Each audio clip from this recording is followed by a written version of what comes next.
Kas sina oled kunagi mõelnud buduaari pildistamise peale? Täna räägime 5 lihtsast punktist. Esiteks, meil on modelli vaja, meil on fotograafi vaja, kes tunneb ka valgust. Kolmandaks, on vaja leppida kokku piltide meeleolu, mis paneb paika ka asukoha valiku.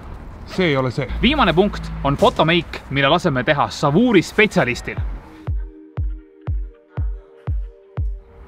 Juhul kui sina või su mõni lähedane on huvitatud tipptegijate käe all meigi saamisest või lausa õppimisest, soovitame kindlasti savuuriga ühendust võtta. Kogu vajalik info on all kirjelduses. Me küsime ka meigi spetsialistilt, millised on 3 näpunäidet, mida ta soovitab fotomeigi puhul tähele panna. Kõik, mis jääb nii-öelda ovaalist välja, siis me varjutame tumedamaga ja kõike, mida me soovime rõhutada, rõhutame siis heledama tooniga. Nüüd ma panen natukene highlighterit. Highlighter toob esile ilmad, aga highlighteri puhul kindlasti ei tohiks kasutada selliseid hõbedaseid valgeid toone, sest pärast on nagu fotol tulnuka efekt. Huulte puhul on väga oluline mitte kasutada soojasi ja oranžikaid toone, kuna nad sisaldavad kollakat pigmenti ja see teeb tihtipeale naeratuse natukene kollakaks. Parem kasutada selliseid erksamaid toone. Kindlasti tuleks kõik iluvead kenasti ära peita, ühtlustada kas konsiileriga, kerge puudriga ja siis kõik need sellised kondikohad, kõrgemad kohad üle käia siis highlighteriga.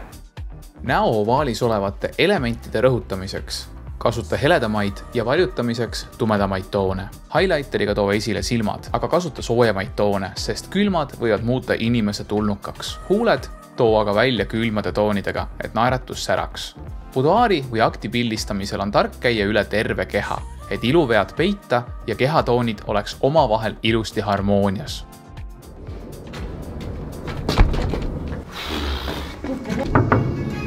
Ma ei tea, tundub, et täna siin me pilti vist ei tee. Mul on üks mõte veel.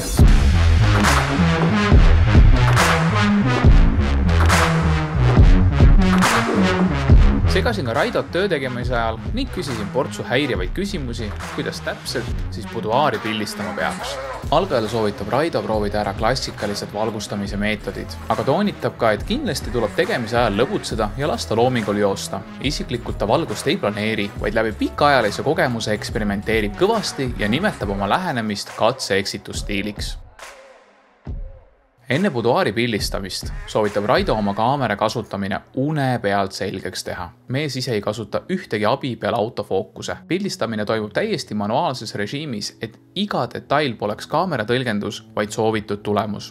Samamoodi on mõistlik aru saada oma fotoaparaadi limitatsioonidest, sest rasketes valgustingimustes ei ole histogramm abiks. Mõistetav ka, milleks raisata modelli aega, kui pole veel kaamera kasutamistki viitsinud selgeks teha. Kui uurisin, mis on Raido jaoks kõige olulisem sellise pildistamise positiivsel läbiviimisel ja hea tulemuse saamisel, siis toonitas tugevalt, kui oluline on eeltöö modelliga. See tähendab kohtumist, mille raames arutatakse läbi iga viimsem kui detail, alates kellaaegadest, aksessuaaridest kuni suurema visioonini. See välistab piinlikud olukorrad ja muudab võtte enda osapoolte jaoks nauditavaks. See on asi, mida tasub põhjalikult planeerida.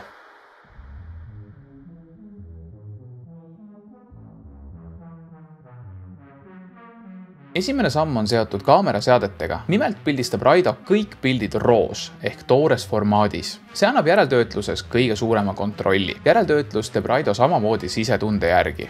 Küll aga Lightroom on tööriist, mis peab enne olema selge kui seebivesi.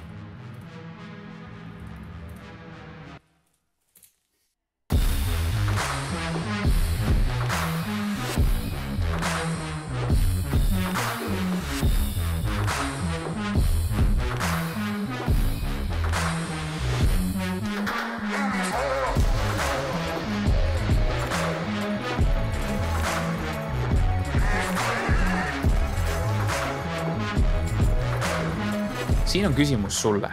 Mille filmimisest või pildistamisest oled sina huvitatud? Viska oma kommentaar alla. Juhul kui sa veel pole arvamust avaldanud, siis käimas on aastane test, mille käigus üritame produtsendi ropendama panna. Millest räägin? Vaata Asuse läpaka esmasest ülevaatest lähemalt. Buduaari fotograafia on inimesele, kes soovib mälestust iseendast. usun, et aastate pärast oled sa väga rõõmus, et võtsid julguse kokku ja lasid teha maitsekad pildid. Kui pildistamisest endast rääkida, siis korrektselt planeerides hoiad meeletult aega kokku ja saad tegeleda loometööga. Leia modell, kellega töötad ühiselt sisse piltide meeleolu, arutlege läbi väiksemad detailid rõivastest suurte asjadeni nagu lokatsioon ja poosid. Tunne oma kaamerat, kasuta head meigikunstnikku, planeeri kaadrid ette nii pooside kui valguse osas ja ära unusta lõbutseda. Vajuta subscribe nuppu. Aitäh!